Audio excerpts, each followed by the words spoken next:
ठीक, हेडिंग डालो Sakshi, chemical bonding.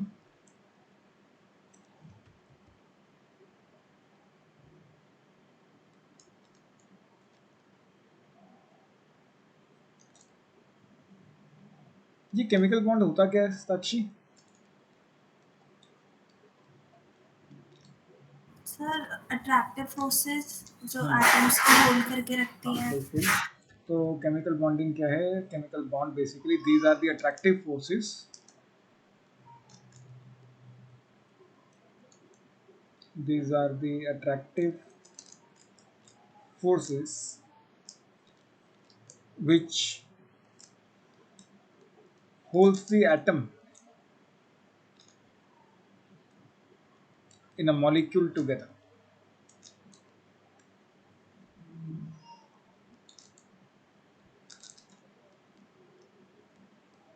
ठीक है, तो बेसिकली अट्रैक्टिव फोर्सेस हैं जो एटम्स को जोड़ के रखती हैं। एंड अगर बात करें तो ये तीन तरह का होगा। अगर टाइप्स की बात करें तो बेसिकली तीन तरह का होता है। एक होता है आयनिक बॉन्ड, दूसरा होता है कोवलेंट बॉन्ड,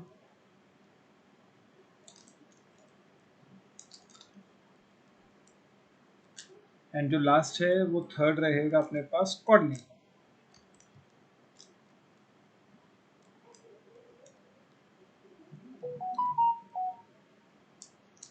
तो तीन तरह का होता है, आयनिक, कोवलेंट एंड कोऑर्डिनेट। बेसिकली अगर हम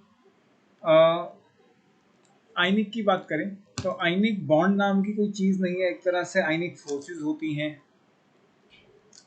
लेकिन फिर भी हम इसको आयनिक बॉन्ड ही नाम देंगे। बेसिकली आयनिक फोर्सेस होती हैं।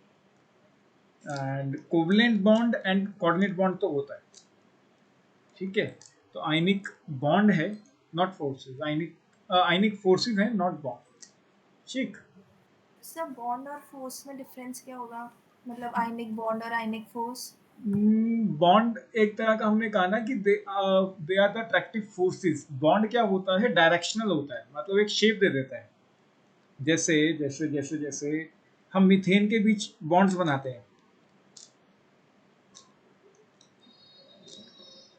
बनाते हैं ना, ऐसा, यस सर। ठीक है। तो इसकी एक शेप मिलती है। बॉन्ड बनाने से क्या हो गया? इस मॉलिक्यूल की एक शेप आ गई। ये हम आगे पढ़ेंगे इसी चैप्टर में बेसिकली, ठीक है। इसकी एक शेप आ जाती है। अभी तक हम मीथेन का ऐसे बनाते थे ना, CH4, जल्दी जल्दी में बनाने में कोई दिक्कत नहीं है, CH4 को ऐसे बना दो। लेकिन असली में ये ऐसा नहीं होता। असली में इसका शेप ऐसा होता है, टेट्राहेड्रल शेप, टेट्राहेड्रल शेप, ठीक।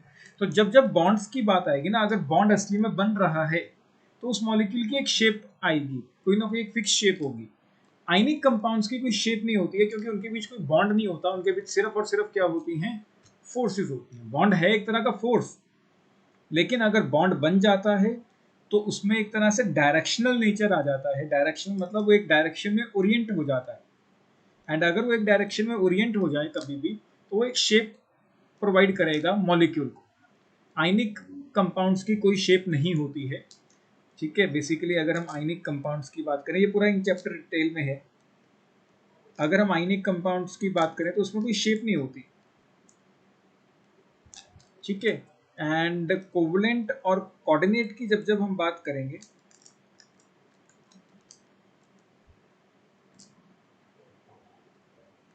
तो उसकी एक शेप होती है, फिक्स शेप होती है, या कहीं ज्योमेट्री होती है। वो तभी बन रही है अगर उनके बीच कोई बॉन्ड बन रहा है जो डायरेक्शनल है।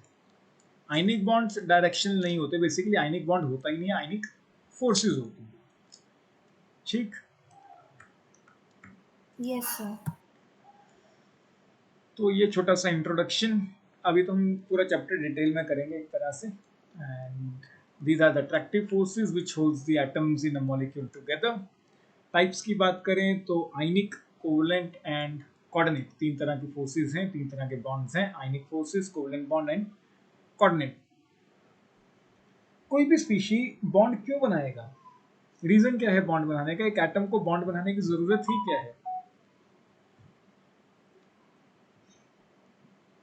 हम्म सर ताकि होल्ड कर सके मॉलिक्यूल।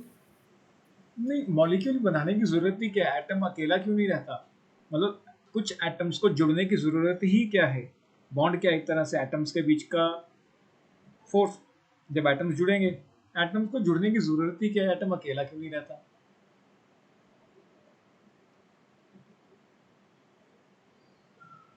हम्म क्या लगता है? Stable. Basically any species form chemical bond, any species form chemical bonds to attain stability.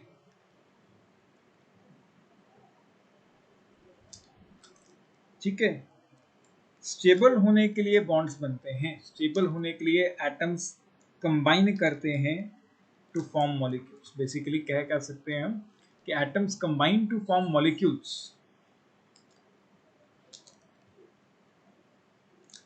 Atoms combine to form molecules to attain stability.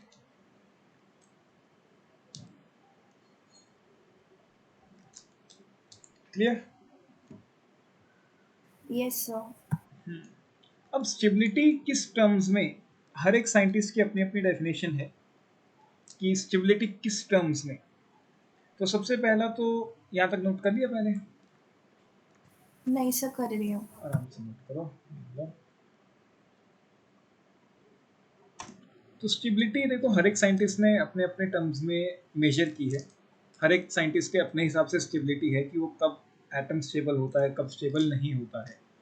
तो पहला है लुईस अप्रोच।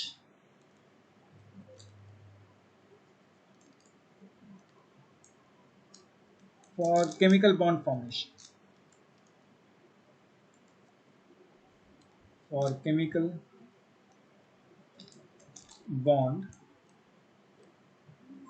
फॉर्मेशन। ठीक है, Lewis approach for chemical bond formation. 2 minute,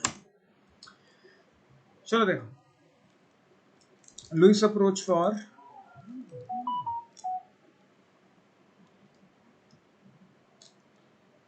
chemical bond formation. देखो Lewis approach में हमने क्या किया, लुईस अप्रोच क्या कहता है? According to Lewis,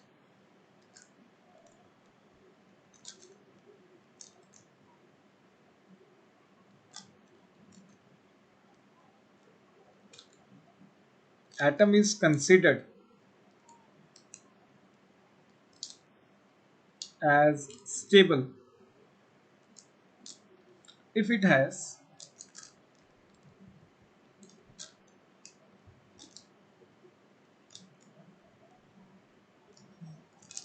octet of electron।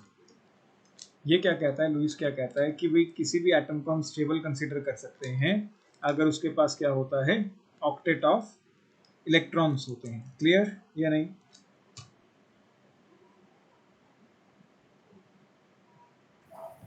Sir मतलब ऑक्टेट क्या होता है वैसे, कुछ आइडिया?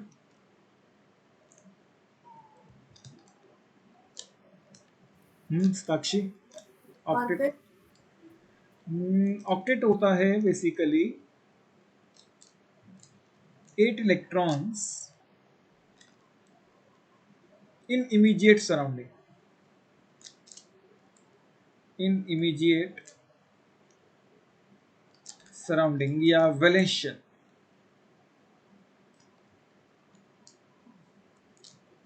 ठीक है, जब किसी भी एटम के अंदर 8 इलेक्ट्रॉन्स होंगे वैलेंस शेल के अंदर, तो उसका ऑक्टेट पूरा माना जाता है। क्लियर या नहीं? Yes sir.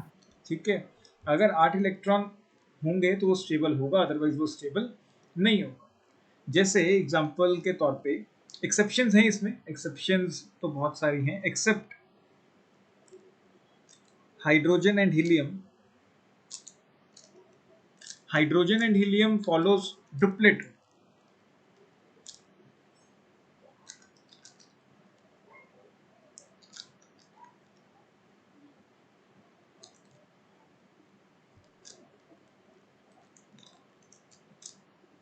हाइड्रोजन और हीलियम क्या फॉलो करते हैं?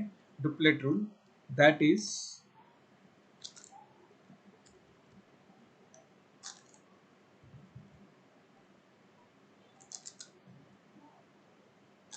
they have two electrons in immediate surrounding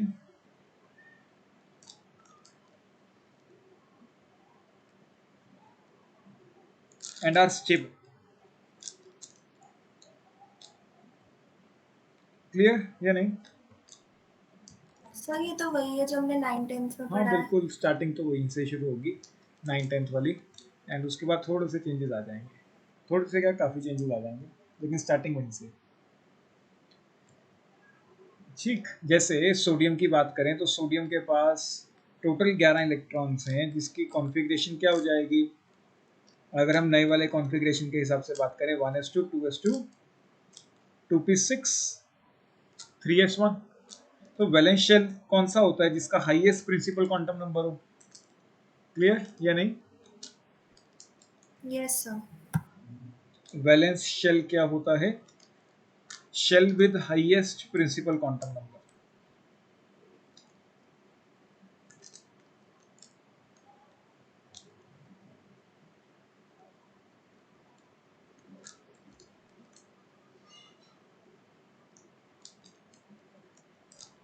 एक ऐसा शेल जिसका प्रिंसिपल क्वांटम नंबर क्या होता है? हाईएस्ट होता है, उसको हम वैलेंस शेल बोलते हैं। जैसे इसमें थर्ड शेल वैलेंस शेल रहेगा क्योंकि हाईएस्ट प्रिंसिपल क्वांटम नंबर 3 है, एंड थर्ड शेल के अंदर कितने इलेक्ट्रॉन्स हैं? सिर्फ और सिर्फ एक, तो इसका ऑक्टेट पूरा नहीं है, तो ये अनस्टेबल है एक तरह से, तो ये बॉन्ड बनाएगा। क्लियर? Yes sir. एंड अगर हम नियॉन की बात करें, नियॉन के पास 10 इलेक्ट्रॉन्स होते हैं ओवरऑल, तो कॉन्फ़िगरेशन हो गई 1s2 2s2 2p6, तो इसका वैलेंस शेल होगा सेकंड शेल, तो सेकंड शेल में अब 2s भी है और 2p भी है, तो टोटल इलेक्ट्रॉन्स कितने हो गए वैलेंस शेल में? 8, यस सर। तो इसका ऑक्टेट पूरा है।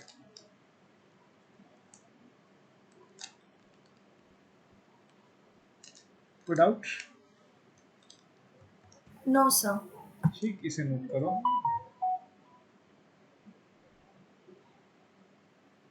सर बस एग्जाम्पल करने हैं, बाकी कर लिया।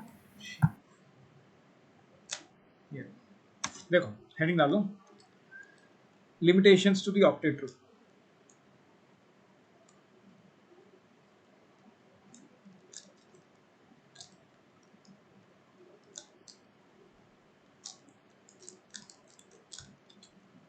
लिमिटेशंस टू ऑक्टेट रूल, सबसे पहली लिमिटेशन तो आ जाएगी स्टेबिलिटी ऑफ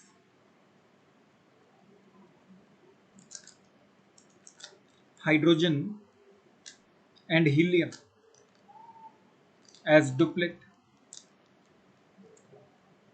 बेसिकली इसने यही कहा ना कि एटम तभी स्टेबल होगा जब उसके पास ऑक्टेट ऑफ इलेक्ट्रॉन्स होंगे। अब हाइड्रोजन और हीलियम 2 इलेक्ट्रॉन में ही क्यों स्टेबल हो जाते हैं, बिना 8 इलेक्ट्रॉन के ये कैसे स्टेबल हैं, ये एक्सप्लेन नहीं कर पा रहा है। इन्होंने इसको एक्सेप्शन के तौर पे तो रख दिया, लेकिन वाई एक्सेप्शन, मतलब एक तरह की लिमिटेशन ही है। अगर एक्सेप्शन है तो एक तरह से ये क्या बन रही है, इसकी लिमिटेशन। हाइड्रोजन के पास एक ही इलेक्ट्रॉन होता है ना, इटसेल्फ एक ही इलेक्ट्रॉन होता है, और हमें पता है हाइड्रोजन जब भी बॉन्ड बनाता है तो कितने बॉन्ड बनाता है? ठीक है, 1। एक ही बॉन्ड बनाता है। एक ही बॉन्ड बनाता है तो इसके पास मैक्स टू मैक्स कितने इलेक्ट्रॉन हो जाएंगे? 2 इलेक्ट्रॉन। Yes sir. ठीक है, तो ये 2 इलेक्ट्रॉन है, तो ये क्या बन गया? डुप्लेट। और हम कहते हैं हीलियम रिएक्ट नहीं करता, हीलियम इज स्टेबल। हम कहते हैं ना कि helium is stable, doesn't react.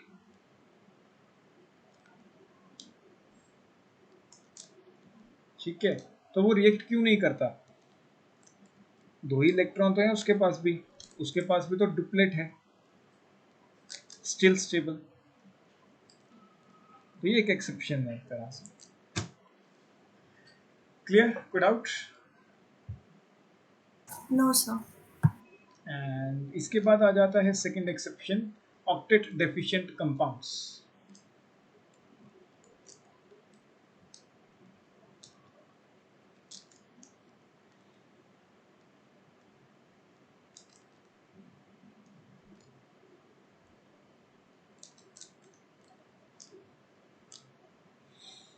Octet deficient compounds basically ऐसे कंपाउंड्स जिनका ऑक्टेट पूरा नहीं है फिर भी वो स्टेबल है। There are some compounds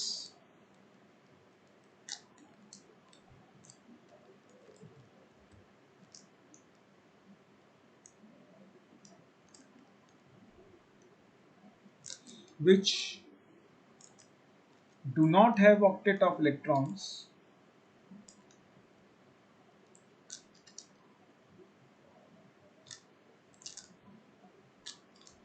but still they are stable।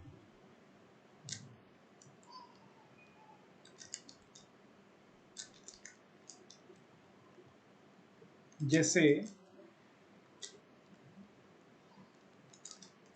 BCl3। BCl3 में देखो हमारे पास क्या होता है, बोरॉन।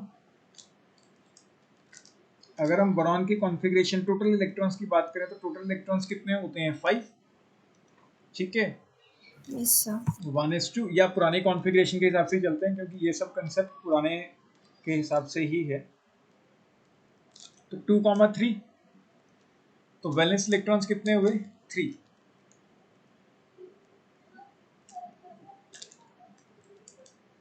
एक चीज यहाँ पे याद रखना, जब भी कोई केमिकल बॉन्ड बनता है, कोवलेंट बॉन्ड बनता है, अभी के लिए फिलहाल नोट डाल के लिख लो यहाँ पे, फॉर कोवलेंट बॉन्ड फॉर्मेशन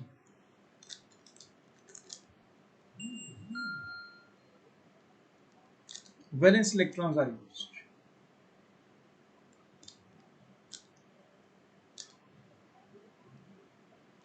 जब भी कोवलेंट बॉन्ड बनता है तो हम कौन से इलेक्ट्रॉन्स यूज करते हैं, वैलेंस इलेक्ट्रॉन्स यूज किया करते हैं। ठीक है, अब अगर हम BCl3 की बात करें तो बोरॉन सेंटर में होता है एंड 3 क्लोरीन इसके आसपास लगे होते हैं।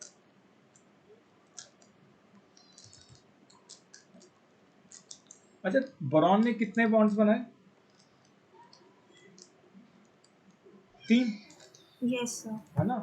तो बोरॉन हैज फॉर्म्ड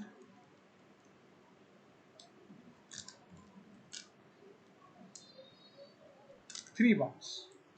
इसका मतलब इसने 3 इलेक्ट्रॉन क्या कर लिए, यूज कर लिए। कोई डाउट? No sir. तो क्या इसके पास लोन पेयर बचेगा,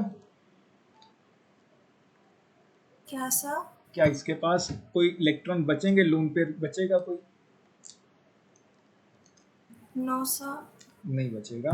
तो 0 लोन पेयर्स।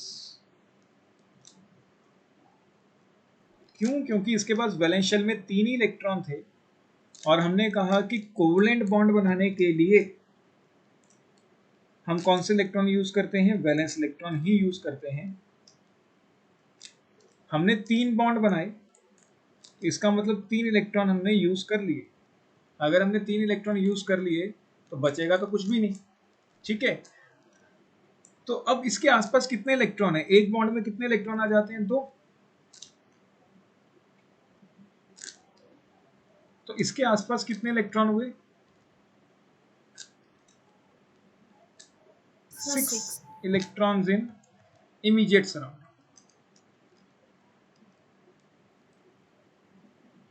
अब इसके आसपास 6 इलेक्ट्रॉन है,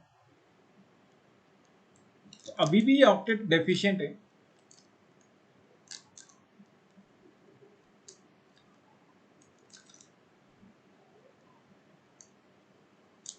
फिर भी स्टेबल है, तो इसकी कोई एक्सप्लेनेशन नहीं है। क्लियर? कोई डाउट? No sir. इसी तरह से एक और एग्जांपल है, इकट्ठे नोट कर लेना। एक और एग्जांपल समझा देता हूँ। AlCl3। AlCl3 में एल्यूमिनियम के पास अगर हम ध्यान से देखें तो टोटल 13 इलेक्ट्रॉन्स होते हैं। एंड अगर हम पुरानी कॉन्फ़िगरेशन ही देखें तो वैलेंस इलेक्ट्रॉन्स कितने हैं? 3।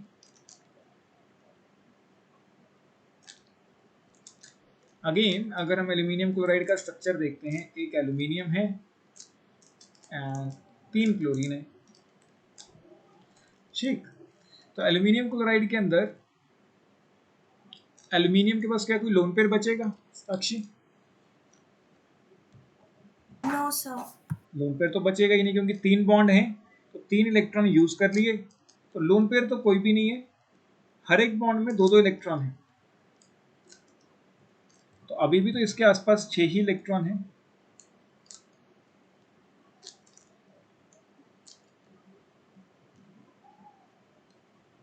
सर बट स्टेबल तो ये भी है। तो वही तो कि ये स्टेबल क्यों है, मतलब ये एक्सेप्शंस है ना ऑक्टेट रूल की।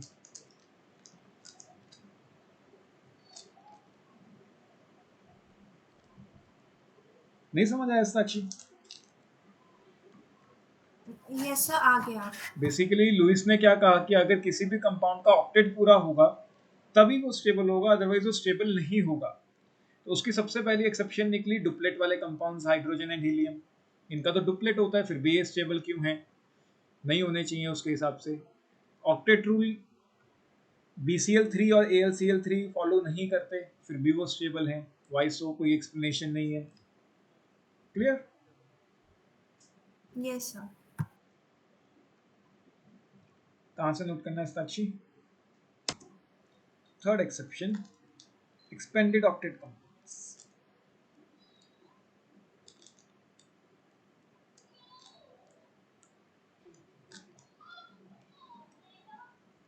या हम कहें super octet compounds.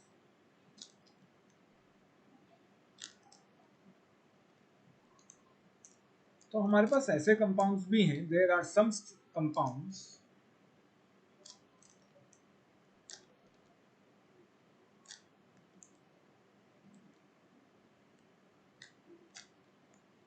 which have more than octet of electrons,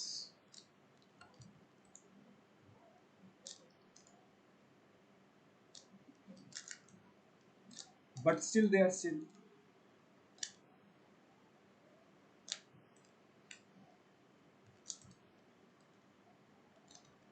कहने का मतलब क्या है?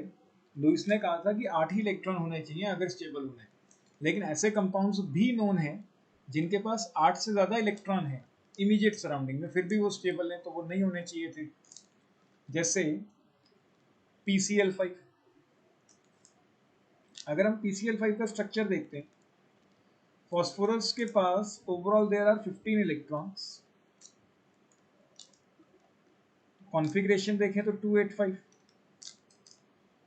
5 वैलेंस इलेक्ट्रॉन्स। ठीक है, और PCl5 का अगर हम स्ट्रक्चर देखते हैं तो इसने 5 बॉन्ड्स बनाए होते हैं क्लोरीन के साथ।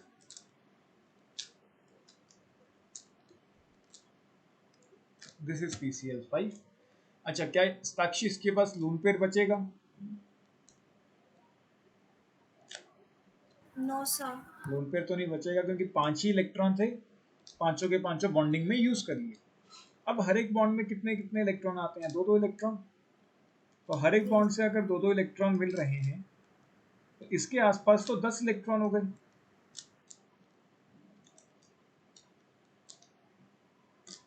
टेन इलेक्ट्रॉन इन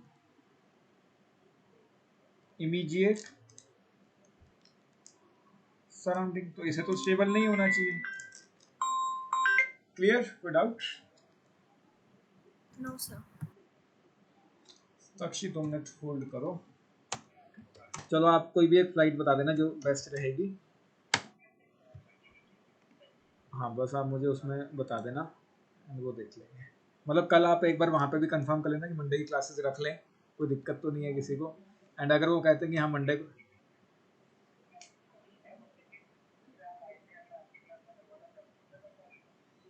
और मंडे को क्या कराना है, किस टॉपिक पे? अच्छा बस। अच्छा ठीक है। कल क्यों? अच्छा, अरे टिकट तो बहुत महंगी है, 8,000 की टिकट हो गई है, 8,000 की, 7,810 रुपये। अगर आपके पास कोई कूपन कूपन पड़े हैं आप करा दो, मैं उसी टाइम उसी संडे की वैसे एक 6,000 की दिखा रहा है, September 4। नहीं, ये तो बहुत देर हो जाएगा, ये तो September 4 है। आप मुझे बता देना, फिर मैं उस हिसाब से आपको ट्रांसफ़र कर दूँगा, कोई चक्कर नहीं है, जैसे भी होगा। मतलब आप संडे की अगर होगा तो मेरी फ़्लाइट बुक करा देना अपने हिसाब से, बेस्ट कोई भी टाइम शाम की, ठीक है? या मुझे बता देना, मैं इधर से बुक कर दूँगा। ठीक है, ओके सर।